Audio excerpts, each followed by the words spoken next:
بسم اللہ الرحمن الرحیم۔ ہدایت طلب کرنے کے لیے جامع دعائیں۔ نمبر 1، حضرت عبداللہ ابن مسعود رضی اللہ تعالیٰ عنہ سے روایت ہے کہ رسول اللہ صلی اللہ علیہ وآلہ وسلم یہ دعا فرماتے تھے: اللہم انی اسألک الہدی والتقی والعفاف والغنی۔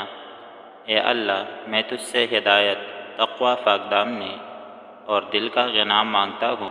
نمبر 2، حضرت سیدنا علی رضی اللہ تعالیٰ عنہ سے روایت ہے کہ رسول اللہ صلی اللہ علیہ وآلہ وسلم نے مجھ سے فرمایا کہ اے علی، ہدایت کا نام لیتے ہوئے اس سے صحیح راستے پر چلنے کو ذہن میں رکھو اور سیدھا رہنے سے تیرے جیسی سدائی مراد ہو، اور یہ دعا پڑھی: اللہم اہدنی وسددنی۔